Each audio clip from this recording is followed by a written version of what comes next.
Carl here from Wani, and today I'm stoked to be in the company of a gentleman who is not only a stunningly good songwriter and inspiring personality, he is also the vocalist for Swedish metal giants Evergrey. I am here with none other than Tom Englund himself. Tom, thank you so much for your time today, my friend. No, thank you for having me, man. Thank you so much. My pleasure, man. So you guys, you have a new record on the horizon called The Atlantic, and I don't want to give too much away about the new record just yet, but first off, let me congratulate you and the guys on a great piece of work, Tom. Thank you. Okay. It's been a workload, I'll tell you that. Yeah, and we're gonna get into that right now. Yeah. I mean, you Evergrey have never really been a band confined by musical boundaries. You do your own thing, your own way, and on your own terms, and make no apologies for it. And for me, that is a point reiterated once again here on The Atlantic. Do you think this would be fair to say of the new album, Tom?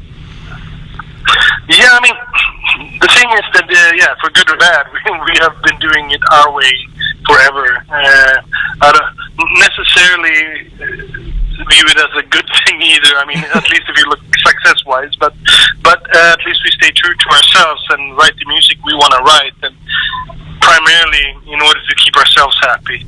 Now we become very fortunate to be able to release our 11th album very soon and have people around the world that like to listen to our songs, and I mean, we're just super happy for that fact. So, and we take it from there, and we do that on each and every album. So it's just great to be able to be a musician that people want to listen to. Amazing, man. So as we mentioned, the new album, it is indeed entitled The Atlantic, and song titles such as The Tidal, Currents, and This Ocean suggest that thematically there's something of a relationship to the sea on this record, which is kind of interesting to me given that your last record was entitled The Storm, and both the concept and the artwork there marry up quite beautifully with The Atlantic. It's like two-thirds to a trilogy with these records. But I'd love to explore this further with you by asking, lyrically and thematically, what were you guys going for on this record, and is there something of a relationship between Atlantic and Storm? It's even further than that. I said that the first album of this trilogy of albums was the Hymns for the Broken album, where I was at a point in my life where I felt I felt like I needed to change something. I wasn't sure of what it was at that time, but I needed that change was about to come, you know. And for the Storm Within album, those thoughts were even more evident to me, and I would say that unconsciously I even made a decision that I had to leave, you know. And for the Atlantic album, where I am now, basically. Maybe not stranded on a new shore, but at least on the other side of a huge dark obstacle that was, taking me through the depths of the deep, and the frustrations and the fears and thoughts of who I will become next. I love that, man. That's beautiful. And one of the things I love about the band was summed up in something you said, which was, we don't have a formula, and maybe that's hindering us in a way, but we prefer to do and write whatever we want. And you kind of touched base on that earlier, but I think it's such a huge credit to you guys as musicians that you don't entertain the idea of compromising your sound. It doesn't even enter the equation. And of course, we've seen how that has benefit you guys, but I'm curious as to what you meant by how it potentially hinders you, because from the outside, it looks like you guys are only continuing your ascension. Yeah, I mean, the thing is that it feels like our persistence, in a way, rewards us now. We've been in the business for such a long time. It's over 22 years or whatever it is. That, we are on this sort of second circle of making new deals for our back catalogs and for the new albums. And also we're selling more and more for each and every album. So for us, it's a super great position to be in, to never have compromised with anything that we do artistically or songwriting-wise, and still be in a position where we can decide what we want to do, and on the terms, on our terms, basically. So. Absolutely, man. And obviously making a record isn't a challenge Evergrey take lightly under normal circumstances, but this time around you guys also had a further curveball thrown at you when, and please correct me if I'm mistaken, someone broke into your studio and stole a lot of important stuff from you guys. If this is true, how much of a setback did this wind up being for the record? Oh man, that was like the worst fucking timing ever. I mean, we were like, I had written 3 songs and recorded them with vocals, and was on a good place vibe-wise, and I knew what I wanted to do, and I was really looking forward to it. And I had a very short amount of time to do it in, which I usually like, to have the time pressure. But I was going to America to work with the other band I'm in, Redemption, and I had the flights was booked, and so I had to get it done within 3 weeks or so. 7 coming songs, but then I came to our studio one day, and we had this break-in. They stole the computers and the backup discs and everything. So it was a major setback at the time. But also, the years of experience that we have within this business have taught us that we just have to refocus and sort of try to decide on how we should fix this mess, Okay. So that's what we did, and we decided I should go to LA and write in the mornings there. So I woke up at like 7 o'clock every morning, sat in the Californian sun, writing Scandinavian darkness, and then for the afternoons and the nights I was Tom in Redemption, and during the mornings I was Tom in Evergrey. So yeah, and in hindsight I would say that this was extremely beneficial for this album, since I had a lot of more time to spend on the lyrics and on each phrase. So yeah, it worked out great. Well, I'm delighted to hear that for you, but what you're saying is that had that not happened, the Atlantic could look very different than what we're going to be gifted with in January. Is that right? Say that again, please.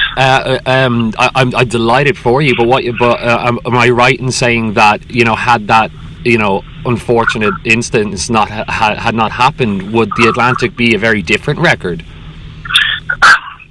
I can't help to think that it would have been. I think I hear a lot of aggression and frustration in some of the songs, and it also brought me to all of us basically to a point where we felt that we were extremely vulnerable, in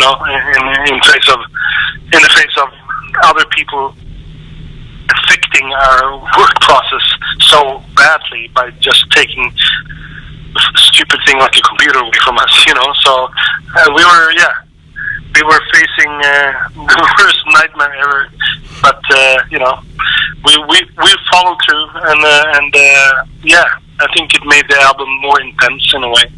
Well, man, there's no better band to handle that challenge, so I'm delighted for you guys that it came out the way it did. And when we spoke a little earlier about the band and how you don't allow yourselves to be confined by boundaries, I think to be an Evergrey, to be a working musician for over 20 years, as you said, requires you to be something of a forward thinker. And when we look at music culture today, many artists I've spoken with feel that there is a real shortage of forward-thinking musicians. There's a feeling among them that now more than ever there's a sense of bands recycling and reshaping what's already been done, and there's a consensus that we're in a state of retromania where music culture has a dangerous addiction to its own past. I'd love to get your thoughts as to whether you would agree with this, or are you among those who feel different? I think, no, I don't view it like that. I view it like but maybe maybe I got my head up on my ass too much. No, not at all. I think that's one of the things that we try to accomplish on each and every album, that we try to progress and we try to do things differently, even though we work with the same fucking producers and maybe artwork guys and video people, but there is something in the process of our creativity that is always evolving. And I feel that, maybe record labels and people like that are slower on trying to be progressive in that aspect of selling music, but we know, because we have to. We know that we have to create more merchandise and play more shows and do the thing we really love. But earning money has changed from selling albums to selling concert tickets and merchandise, which in itself, if you think about it, that's really what it's about. We want people to come and view us live. I don't really care that much about people buying the album. I want to see your face at our concerts, and that's what matters. But of course, being a record label, what matters to them is that they sell the album. So it's a two-edged sword in a way. We just have to be able to make enough money so we can tour the world and keep making another album, next album, So I don't know if I answered your question at all, but you absolutely did, man. You said you had your head up your ass. I completely disagree. That was a brilliantly insightful answer, so thank you so much. No, anytime, man. No, not at all. So, so let's move on. From the band's inception to the present day, obviously the way we produce, distribute, and consume music has changed drastically. And we're at a point now when artists, particularly new ones, are finding it exceptionally hard to survive. So I'm kind of curious as to whether you're confident or concerned for the future artists when we consider how uncertain the current musical climate is. I mean, music has been around since it's when somebody started writing music for the first time. It's just grown bigger and bigger and bigger. It's just that we do it on different terms today, and there are different outlets. And I think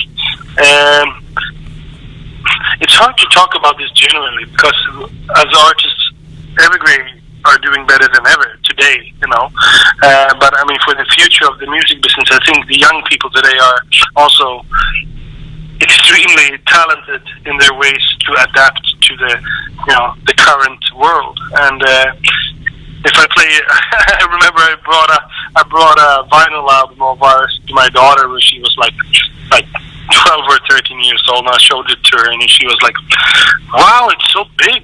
What is it?" I was like, "Listen, kid, it's a fucking vinyl album." Yeah, But today, so they don't have that in their blood to buy stuff. Of course. I mean, we can't blame them for that, They were brought up in this world where they make music for free, put it out on YouTube, and that's how you get famous, So they're accustomed to that. While us, we want to make sure that we get every penny out of each and every goddamn album, because otherwise we feel ripped off, Yeah. So yeah, it's a weird world to be in, but I think it's going to benefit the music today. What's also benefiting the music and writing music today is that there are so many ways to write music for a low amount of money. If you have $500, you can buy your own sound card and a computer, and you can make music that matters and that sounds the way it should sound, So that's the major difference from when we started up recording on four-channel tapes and sounded like shit, so... Lovely, man. Listen, and finally, Tom, I remember watching an interview not too long ago where you spoke about having a career in music that's lasted over 20 years, which is an incredible achievement, man. You said, of course, man. You said when you look back, what you feel is pride. And I'd love to take that a step further by asking you one day, hopefully many moons from now, when you look back on it all as a whole, what do you hope both your and Evergrey's legacy will look like? I just hope that and I think I'm pretty confident in saying that. I just hope that we will write music that keep ourselves happy, and that we can say, looking back at, remember when we did that album in 2015, like now, I can say, yeah, and I put my all into that album, each and every note. There's not one note of any album, I can say that today honestly, that has been more important than the next one, So I'm extremely proud of the five of us and the seriousness in the way we do this, So it's dead serious, but we're five stupid guys, but we take our music extremely serious. So I just hope that we keep on having the opportunity to write more music until we die. All right, man. Well, listen, I just want to say once again, congratulations on the record, because it's a stunningly good album, Tom. So congratulations to you and the guys. Thank you so much. Thank you so much for your time, and I wish you the very best of luck with everything for the rest of the year and the beginning of the new year, and I look forward to it again, my friend. You too, man. Have a great weekend, man. You too, brother. Take care. Bye-bye.